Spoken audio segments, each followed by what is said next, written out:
अच्छा, find out the value of trigonometric expression. अगर option constant नहीं है तब क्या करना है, जैसे ऑप्शन ऐसे है तब क्या करना है, या तो आप थीटा की ऐसी वैल्यू रखो जो कि हर ऑप्शन को अलग कर दे।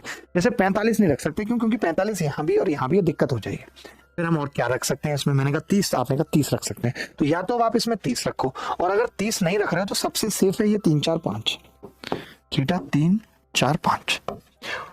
ठीक है, कैसे वैल्यू रखनी है, या तो 2 थीटा रखने पड़ेंगे। मान लो आपने थीटा 45 रखा और 1 आ गया, तो फिर ना तो ये होगा ना तो ये होगा, ये बचेगा। फिर आपने मान लेते हैं 0 रखा, तब आपके ये दोनों आ गए, तो जो एक दोनों में कॉमन है वही उत्तर हो जाएगा। ये भी सेम सवाल है, सीपीयू 2024 में है, इसमें भी इसी तरीके से वैल्यू रख सकते हैं। त्रिकोणमितीय फलन का संख्यात्मक मान बताना, find the value of trigonometric function theta 0। कुछ एक ऐसे सवाल आते हैं जिसमें 0 करके हम डायरेक्ट उत्तर निकाल सकते हैं। जैसे मैंने क्या किया, मैंने x कुछ नहीं माना, सिर्फ y को 0 किया, और जब मैंने y को 0 किया तो ये खत्म हुआ, तो tan x से tan x कट गया, और y को 0 किया तो sin x से sin x, उत्तर क्या आ गया 1। तो कई बार ऐसे भी सवाल, जैसा हमने अलजेब्रा में बताया था कि किसी एक वेरिएबल को 0 करके उत्तर आ जाता है, वैसा ट्रिगो में भी होता है। ठीक है, When number of equation are less than, जो नंबर ऑफ इक्वेशन वाली बात अलजेब्रा में बताई थी वो यहाँ भी होती है। आप एक सवाल देख सकते हो, सीडीएस में आया हुआ है, इसमें क्या है, 2 इक्वेशन है और वेरिएबल 3 है, पी क्यू और थीटा। तो ऐसे सवाल में हम क्या करते हैं, थीटा को 45 मान सकते हैं अपनी मर्जी से, एक एक्स्ट्रा है।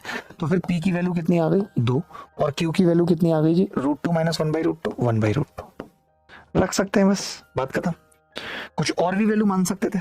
आगे बढ़ते हैं। ये कुछ फॉर्मूले हैं ट्रिग्नोमेट्री के जो आपको एकदम कंठस्थ होने चाहिए, चाहे साइन a + b का हो, चाहे tan a + b का हो, चाहे 2 sin a cos b का हो, चाहे sin 2 थीटा cos 2 थीटा का हो, चाहे sin c + sin d का हो, या sin square a - sin square b का हो। आप देखोगे आपको लगेगा कि अच्छा फॉर्मूले क्यों याद रखें, देखना जरा।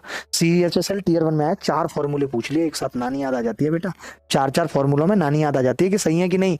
ये कह रहा है cos x + y - sin x - y + tan 2z।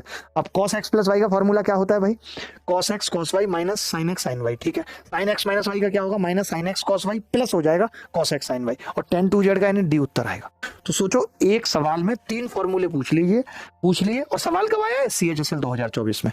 तो बस आज के सेशन का मतलब यही था कि तुम्हें ये आभास करा देना कि तुम ऐसा नहीं है कि फॉर्मूले छोड़ के जा सकते हो, फॉर्मूले तुम्हें पढ़ के जाने पड़ेंगे, फॉर्मूले पे सवाल आएगा।